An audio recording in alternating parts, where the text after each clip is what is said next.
Hello my dear student, welcome to my channel सरवल lecturer. आज का ये video class 10 English 2025 board exam के लिए सबसे ज्यादा इंपॉर्टेंट है। ठीक है, आज हम लोग इंग्लिश के जितने भी इंपॉर्टेंट क्वेश्चन है बोर्ड एग्जाम 2025 के लिए वो सारा आज की इस वीडियो में देखने वाले हैं। मतलब एक वीडियो में आपका पूरा इंग्लिश के इंपॉर्टेंट क्वेश्चन समाप्त हो जाएगा, चाहे आपके शॉर्ट क्वेश्चन हो या लॉन्ग क्वेश्चन हो या आपके सेंट्रल आइडिया हो या आर्टिकल राइटिंग हो। मतलब बहुत सारी चीजें इस वीडियो में हम लोग देखने वाले हैं और जो बोर्ड पेपर में 100% आएगा। मतलब ये क्वेश्चन जो है ना बोर्ड पेपर में आपके 2025 में 100% आएगा। इस वीडियो को आप लास्ट तक देखना।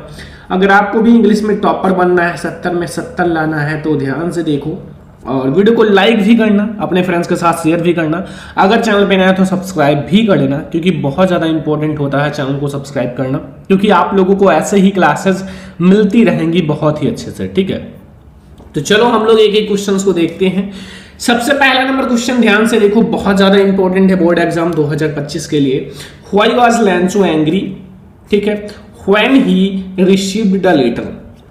ठीक है, आप लोगों ने a letter to God chapter पढ़ा है।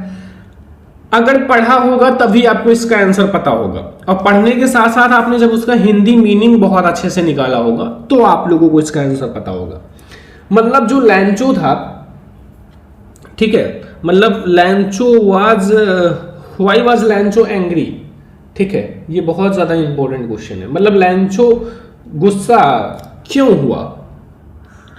ठीक है, या फिर आप कह सकते हो लैंचो को पत्र मिलने पर गुस्सा क्यों आया? ठीक है, जब उसने पत्र को रिसीव्ड किया, लेटर को, तो लैंचो को गुस्सा क्यों आया? ठीक है, इसके बारे में आपको बताना है। तो आप लोगों ने ये कहानी तो पढ़ा ही होगा कि लैंचो एक गरीब किसान था, उसकी एक छोटी सी फैमिली भी थी और उसके जो मतलब फसल थे उसको वर्षा की ज़रूरत थी और लैंचो यही सोच रहा था काश वर्षा हो जाता। फिर हुआ क्या कि मतलब वर्षा तो हुई, बट पहले तो धीरे धीरे हो रही थी जैसा लैंचो को जरूरत थी। फिर उसके बाद इतनी तेजी से वर्षा होने लगी, मतलब बड़े बड़े बर्फ के टुकड़े यानी कि ओले गिरने लगे। इससे लैंचो का जो फील्ड है पूरी तरह से बर्बाद हो गया और अब उसके पास खाने के लिए कुछ नहीं था। अब उसने एक पत्र लिखा भगवान को, क्योंकि भगवान में उनको बहुत ज़्यादा बिलीव था, विश्वास था, तो इसलिए पत्र लिखा ताकि उनकी हेल्प कर सकें। तो आपको पता है कि हेल्प किसने किया था? पोस्ट ऑफिस के कर्मचारी और वहाँ के जो एम्प्लॉयज़ थे, तो उन्होंने हेल्प किया था। तो ऐसे आपको कहानी तो पता ही होगा। देखो मैं आपको समझाता हूँ। Lencho received the letter on the following Sunday, मतलब on the following Sunday Lencho ने पत्र को रिसीव्ड किया। When he went to the post office, जब वह पोस्ट ऑफिस गया, लैंचो वाज सिंगल माइंडेड, मतलब लैंचो ऐसे एक साधारण इंसान था, मतलब एक नॉर्मल जैसे एक किसान होता है। And his eminence faith in God, और उनका भगवान में अथीम विश्वास था, बहुत ज़्यादा। Made him think that God would give him the 100 pieces. अब उनको 100 यानी कि 100 पीसेज की जरूरत थी। अब लैंचो ने पत्र में 100 पीसेज लिखा था और उनको इतना विश्वास था कि भगवान जो है गिव मतलब उन्हें देंगे। ठीक है, he had asked from him, मतलब ऐसा भगवान को पत्र लिखा लैंचो ने। तो on seeing that he only received, जब उसको पत्र मिला तो भगवान ने तो दिया नहीं था, मतलब वहाँ के जो एम्प्लॉयज थे और वहाँ का जो पोस्ट मास्टर था उन्हीं ने दिया था।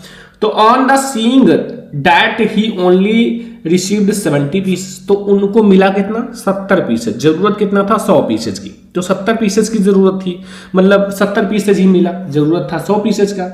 अब हुआ क्या कि लैंचो को लगा ऐसा कि भगवान ने 100 पीसेज भेजा था और यहाँ के जो एम्प्लॉयज़ हैं उन्होंने चोरी कर लिया, जबकि यहाँ के एम्प्लॉयज़ जो कर्मचारी हैं और पोस्ट मास्टर है उन्होंने मतलब बहुत ज़्यादा मेहनत करके अपनी सैलरी का हिस्सा काट काट के इनको दिया था। ठीक है, अब ही थॉट, वह सोचने लगा डैट की the employees of the post office, जो पोस्ट ऑफिस के एम्प्लॉयज़ हैं, हैड स्टोलन, मतलब उन्होंने चुरा लिया है 30 पैसे। ठीक है, द रेस्ट ऑफ मनी, जो पैसा 70 पीसेस दिया यानी कि 30 यानी कि 30 पीसेस चुरा लिया। तो दिस मैड लैंचो हैंग्री, इसी बात पर लैंचो बहुत ज़्यादा गुस्सा था। ठीक है, तो ये क्वेश्चन तो बहुत अच्छे से समझ में आ गया और वेरी इंपॉर्टेंट क्वेश्चन है माय डियर स्टूडेंट, 2022, 23, 24 में आया हुआ है। बहुत ही ज़्यादा इंपॉर्टेंट क्वेश्चन है। इतना इंपॉर्टेंट क्वेश्चन जल्दी आप लोगों को मिलेगा नहीं, ध्यान रखना। फिर सेकंड नंबर क्वेश्चन ध्यान से देख लो यहां भी, व्हाई वाज लैंचो सैड, लैंचो सैड क्यों था, what was his only hope, और उसकी जो एक आखिरी आशा थी वो क्या था। The rain with heavy hailstones had ruined the Lencho's field, आपको पता है कि जो रैन था, बारिश था, वो मतलब लैंचो की फील्ड यानी कि खेत को और फसल को पूरी तरह से बर्बाद कर दिया था, जो राइप कॉर्न की फसल थी। सो इसलिए ही वॉज सैड, इसलिए वो बहुत ज़्यादा सैड था। His only hope was help from God, और उनकी जो एक लास्ट आशा थी वो था भगवान से मदद, मतलब भगवान को पत्र लिखा था इसीलिए। तो आपको पता चल गया है दोनों क्वेश्चन बहुत अच्छे से, और आप लोगों को बहुत अच्छे से समझ में भी आ गया होगा, कोई सा भी दिक्कत नहीं है, बहुत आसान है। अगर आप थोड़ा सा चैप्टर को पढ़े हो तो आपको आसान लगेगा, अगर आपने चैप्टर को नहीं पढ़ा है तो आपको हार्ड लगेगा, ठीक है। तो ये दो क्वेश्चन नोट कर लो, पहला क्वेश्चन ये है और सेकंड नंबर क्वेश्चन ये है, ठीक है। तो चलो हम लोग देखते हैं क्वेश्चन नंबर 3।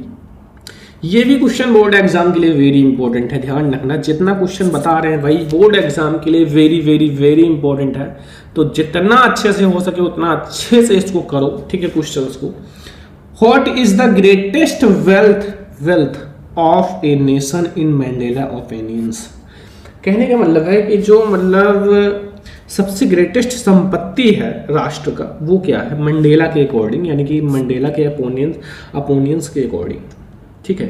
तो बहुत ज़्यादा इंपॉर्टेंट क्वेश्चन है, देखो आंसर। मंडेला थिंक्स, मंडेला सोचती है, that the greatest and the real wealth of a nation it is it's people, जो राष्ट्र के लोग हैं, जो पीपुल्स हैं, वो सबसे बड़ी संपत्ति है, ठीक है। सबसे बड़ी संपत्ति यही है जो वहाँ के लोग हैं, ठीक है। और they are finer and truer than the purest diamond, और अगर वो सच्चे हैं, अपने देश के लिए सब कुछ कर सकते हैं, तो वो एक प्योरेस्ट डायमंड है, सबसे शुद्ध है, ठीक है। बस हो गया, बहुत ज़्यादा आसान मैंने इसको लिखा है, बहुत ज़्यादा आसान। तो बस इतना आपको याद रखना है, इंग्लिश टू इंग्लिश ज़्यादा याद करने की कोशिश करो, क्योंकि आपको लिखना तो इंग्लिश में ही है ना, कि Mandela think that the greatest and real wealth of a nation is it's people. सबसे पहले आप याद रखो एक पॉइंट, पीपुल, ठीक है, नेशंस के जो पीपुल हैं, एंड और एक ट्रू याद रखो, ट्रू पीपुल, ठीक है। They are finer and truer than the purest diamonds, ठीक है। बस ये भी क्वेश्चन आपको समझ में आ गया। चलो 4 नंबर क्वेश्चन पे आ जाओ माय डियर स्टूडेंट। यहां लिखा हुआ है, how did the young seagull family celebrate his first flight. ये भी बहुत ज्यादा इंपॉर्टेंट क्वेश्चन है, यंग सीगल वाला, ठीक है, क्योंकि ये आपके बोर्ड एग्जाम में मतलब आया है, ठीक है, कई बार आया हुआ है। तो यहां आपसे पूछ क्या रहा है, सबसे पहले ये समझो कि how did the young seagull, ठीक है, जो यंग सीगल की फैमिली थी, celebrate his first flight.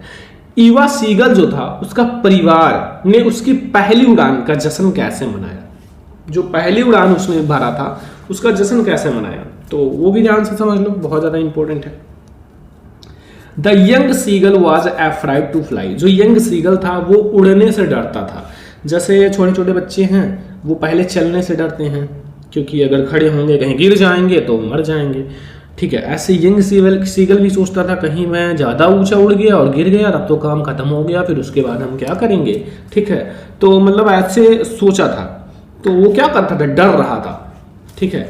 Even the encouragement and coaching did not work, कहने का मतलब है जो उनकी फैमिली थी वो उसको प्रोत्साहन भी दे रही थी और उसको मीठी बातें भी बोल रही थी ताकि वो उड़ सके, लेकिन डिड नॉट वर्क, लेकिन ये सब बातें, ये सब प्रोत्साहन उसके ऊपर नहीं अप्लाई हुआ, ये सब वर्क नहीं कर रहा था, ठीक है।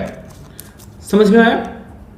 अब फिर हुआ क्या कि बट तब, लेकिन when the seagull had his first flight, जैसे ही यंग सीगल ने अपनी फर्स्ट फ्लाइट बढ़ा, पहली उड़ान की, he has well as the family was happy, तो इससे उनकी फैमिली बहुत ज़्यादा खुश हुई, बहुत ज़्यादा, ठीक है।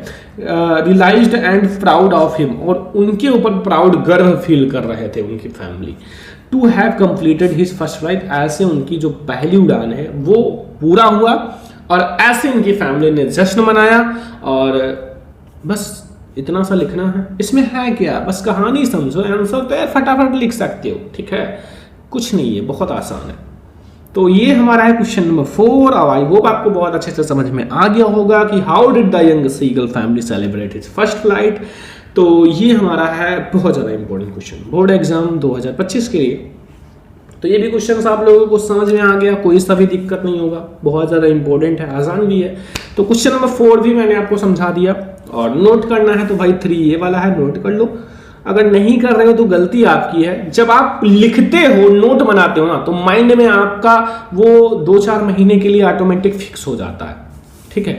क्योंकि आप जब बोर्ड एग्जाम में ये क्वेश्चन देखोगे तो आपको ऑटोमेटिक याद आ जाएगा कि सर ने बताया था ये क्वेश्चन, ठीक है। तो ये हमारा 4 क्वेश्चन हो चुका है। अब हम लोग देखते हैं 5 क्वेश्चन।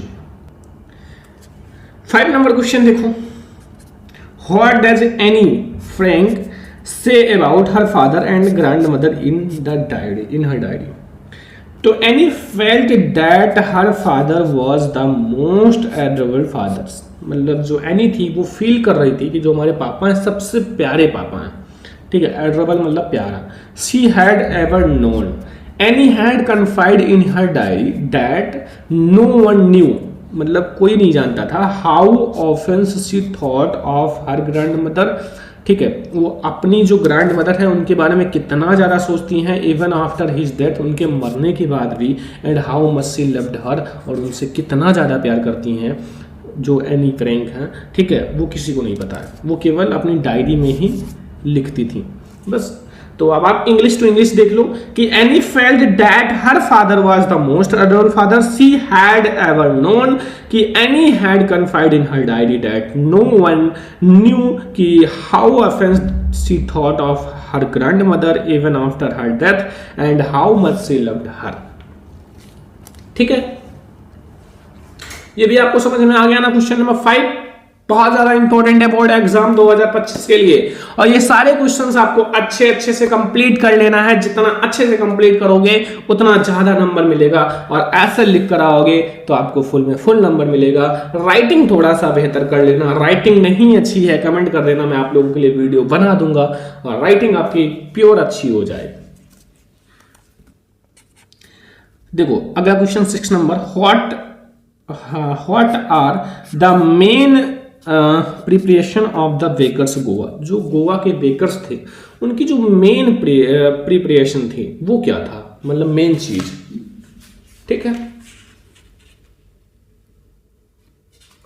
बहुत ज्यादा इंपॉर्टेंट क्वेश्चन है, ध्यान से समझना ये वाला क्वेश्चन, ठीक है। तो जो गोवा के बेकर्स थे उनकी जो मेन प्रिपरेशन मतलब तैयारियां क्या है, ठीक है।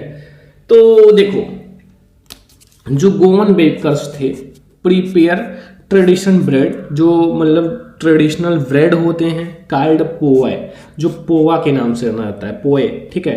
ए parts from pao Goan bakers also prepare varieties other bakes good, जैसे including savoury and sweets items like bol cakes and bolinhas, ठीक है। मतलब देखो मेन तो उनका ब्रेड था बनाने का, ठीक है, जिसको पोए कहते हैं, और लेकिन वो स्वीट्स भी बनाते थे, केक्स भी बनाते थे, बोलिहास भी बनाते थे, काफी सारे आइटम्स बनाते थे, ठीक है, क्योंकि एक आइटम से तो बिजनेस चलता नहीं है। तो इस प्रकार से वो इतनी सारी वैराइटीज बनाती थी, ठीक है, ठीक है। समझ में आ गया ना ये वाला क्वेश्चन नंबर 6 बहुत ज्यादा इंपॉर्टेंट है। ध्यान से देखो, एक एक क्वेश्चन को ध्यान से समझो यार, बोर्ड एग्जाम में आग लगा देना, एक भी नंबर बोर्ड एग्जाम में छोड़ के नहीं आना है, क्योंकि जब तक तोड़ेंगे नहीं तब तक छोड़ेंगे नहीं, और आपको बहुत अच्छे से सारे क्वेश्चन तैयार कर लेने हैं, ठीक है। क्वेश्चन नंबर 7, ये क्वेश्चन तो यार मेनली आपके 25 के लिए है, सारे क्वेश्चंस बहुत ज्यादा इंपॉर्टेंट है, मेनली 2025 के लिए। What did Valli do after she got into the bus, ठीक है। ये क्वेश्चन यार बहुत ज़्यादा इंपॉर्टेंट है, मतलब जितना क्वेश्चन बता रहा हूँ देखो मैं आपको कम क्वेश्चन बता रहा हूँ, बट बोर्ड एग्जाम के लिए ना बहुत ही ज़्यादा इंपॉर्टेंट है वही क्वेश्चन बता रहा हूँ। कहने का मतलब है जो बल्ली है, बस में चढ़ने के बाद वल्ली ने क्या किया, ठीक है, बस में चढ़ने के बाद जो वल्ली था उसने क्या किया। देखो सी got into the bus, she looked at everything very thoughtfully, मतलब बस में चढ़ने के बाद जो वल्ली है वो हर एक चीज़ को देखती है और बहुत थॉटली, बहुत अच्छे से सोचती है एक एक चीज के बारे में, ठीक है, क्योंकि इंटेलिजेंट है। When she looked outside, she found her view cut off by the canvas blind that covered the lower parts of the window। ठीक है, तो ये भी क्वेश्चंस आपको बहुत अच्छे से समझ में आ गया होगा। ठीक है, समझ में आ गया। ये हमारा क्वेश्चन नंबर 7 बहुत ज़्यादा इंपॉर्टेंट क्वेश्चन है और आपको समझ में भी आना चाहिए, क्योंकि मैं आप लोगों को इतना आसान तरीके से बता रहा हूँ, शायद कोई ही बताएगा।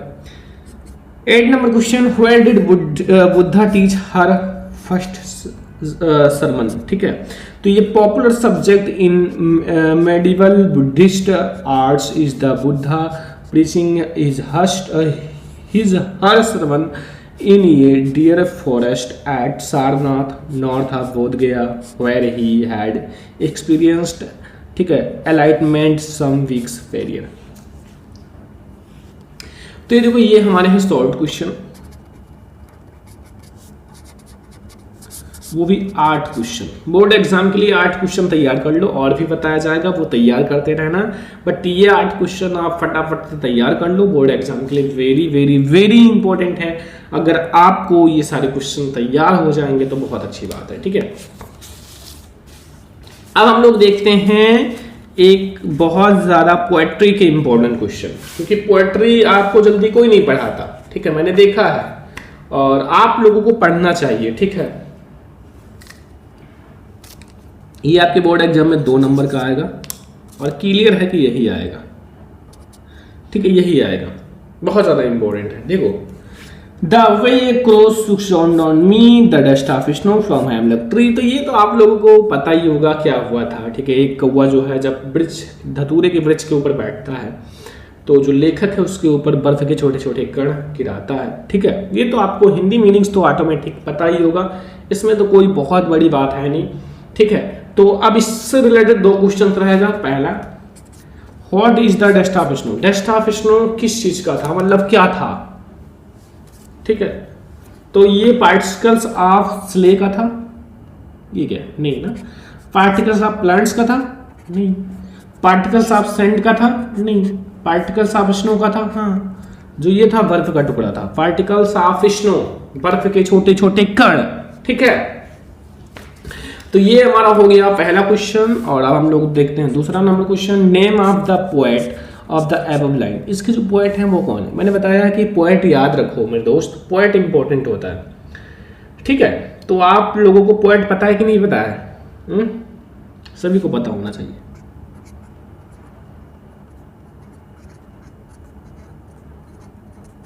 रॉबर्ट फ्रोस्ट हैं। और एक बात याद रखना, ये डस्ट ऑफ स्नो के भी पोएट हैं, और जो सेकंड चैप्टर है फायर एंड आइस के भी पोएट हैं। ठीक है, तो दोनों चैप्टर के एक ही पोएट हैं, तो ये ध्यान रखना।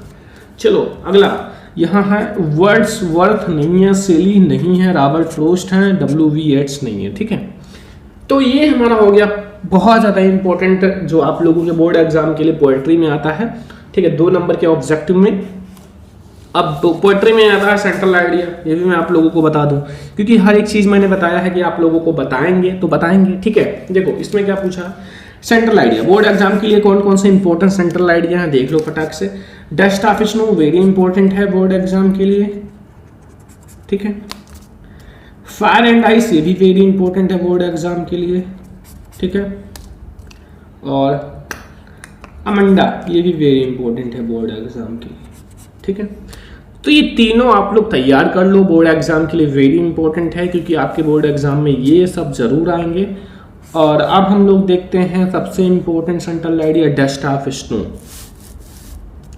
Dust of snow board exam के लिए वेरी इंपॉर्टेंट सेंट्रल आइडिया है। सेंट्रल आइडिया समझो, देखो, the poem dust of snow is composed by Robert frost. ये जो पोएम है डस्ट ऑफ स्नो किसके द्वारा लिखा गया है, रॉबर्ट फ्रोस्ट के द्वारा। ठीक है, इन दिस पोएम, इस पोएम में the poet wants to convey that sometimes certain movements of actions which are simple have larger significance. कहने का मतलब है, पोएट जो है वांट्स मतलब कहना चाहता है कि समटाइम्स सर्टेन मूवमेंट्स, जो कुछ क्षण होते हैं वो दिखने में कैसे लगते हैं, बहुत ज़्यादा सिंपल लगते हैं, लेकिन उनका जो महत्व होता है, सिग्निफिकेंस होता है, वो बहुत लार्जर यानी कि बहुत बड़ा महत्व होता है। वो महत्व जो है, मतलब ये छोटे छोटे जो पल हैं, they can change the mood off life, ये जो है एक व्यक्ति के पूरे मूड को चेंज कर सकते हैं या फिर पूरी लाइफ को चेंज कर सकते हैं, पूरी लाइफ को भी चेंज कर सकते हैं और जो मूड है उसका खराब है उसको भी बदल सकते हैं। ठीक है, जैसे द वे ये क्रो, एक कौवा जो है वो shook down on the dust of snow on poet, तो जब एक कौवा डस्ट ऑफ स्नो, बर्फ के छोटे छोटे कण जो है वो पोएट यानी कि जो पोएट है उसके ऊपर गिराता है, तो वो जो पोएट है इंस्पायर होता है and gives him the ideas to shake off his destroyed thought, जो डिस्प्राइज थॉट था, जो वो मतलब बहुत ज़्यादा उदास था, वो जो थॉट है उस पल को बदल दिया और become cheerful and do something useful, और वो जो उसका बचा हुआ समय था उसको बहुत ज़्यादा यूजफुल बनाया। नहीं तो ऐसे उदास पूरा दिन बीत जाता, लेकिन जब बर्फ के छोटे छोटे कण उसके ऊपर गिरे तो वो बहुत ज़्यादा इंस्पायर हुआ और उसके अंदर बहुत ज़्यादा चेंज आया और फिर वो जो उदास मन था वो फिर प्रफुल्लित हो गया। ठीक है, मतलब चीयरफुल हो गया, प्रसन्नता में बीत गया। ठीक है, तो अब मैंने आपको एक तो पढ़ा दिया है, दो अब आप लोग होमवर्क ले लो भाई, क्योंकि दो आप लोग खुद से कर लेना, क्योंकि मैंने पढ़ाया है, देख लेना दोनों भी, तीनों मैंने एक साथ पढ़ाया है, सर्च कर लेना central idea by Sarwan lecture, आपको हमारा वीडियो मिल जाएगा। ठीक है, तो ये दो मैंने पढ़ा दिया, एक आप लोग पढ़ लेना। ठीक है, अब आर्टिकल राइटिंग भी देख लो आप लोग। आर्टिकल राइटिंग में 5 आर्टिकल आपको तैयार करने हैं। पहला है 5 ऐसे आर्टिकल जो 2025 के लिए वेरी इंपॉर्टेंट है माय डियर स्टूडेंट। पहला है the importance of early rising. The importance of early rising का मतलब है जल्दी उठने का महत्व क्या है। ठीक है, और इम्पोर्टेंस ऑफ गेम, मतलब जो गेम्स, इम्पोर्टेंस ऑफ गेम का महत्व आपको बताना है। और ग्रो मोर ट्रीज, मतलब आपको ग्रो मोर ट्रीज मतलब पेड़ को उगाना है, किसके लिए, रिड्यूस पोल्यूशन, जो प्रदूषण है उसको कम करने के लिए। और ए विजिट ए जू, ए विजिट टू ए जू, एक जू को जब आप विजिट करते हो उसमें क्या क्या देखते हो, कैसी कैसी घटनाएं होती हैं, वो सब आपको बताना है। Save water are we enough, और आपको वाटर को सेव करना है क्योंकि ये बहुत ज़्यादा इम्पोर्टेंट है। तो ये 5 आपको आर्टिकल राइटिंग भी तैयार कर लेना है और आई होप आपको आर्टिकल राइटिंग भी समझ में आ गया होगा। कैसे लिखना है वो मैंने ऑलरेडी वीडियो बना दिया है लिखने का, तो वो भी देख लेना। तीनों एक साथ 3 आर्टिकल एक साथ पढ़ाया है। तो आज का ये इंग्लिश का हमारा इंपॉर्टेंट वीडियो था। मैंने आपको इंग्लिश के बहुत सारे इंपॉर्टेंट क्वेश्चंस करा दिए बोर्ड एग्जाम के लिए, और आई होप कि आपको बहुत अच्छा लगा होगा आज का ये वीडियो, क्योंकि आप लोगों को ऐसा कोई नहीं बताएगा। आपको इतना ज़्यादा पढ़ाने के लिए लोग आपको 2-2 घंटे लाइव क्लास में आपका टाइम वेस्ट कर देंगे, बट मैंने आपको कम समय में ज़्यादा पढ़ा रहा हूँ, स्मार्ट तरीके से पढ़ा रहा हूँ। फिर भी आप लोग वीडियो को लाइक नहीं करते, शेयर नहीं करते, चैनल को भी सब्सक्राइब नहीं करते इस टाइम। ठीक है, तो भाई कर लिया करो। ठीक है, मेहनत किया जा रहा है आप लोगों के लिए। तो चलो हम लोग मिलते हैं नेक्स्ट इंपॉर्टेंट वीडियो में, तब तक के लिए जय हिंद।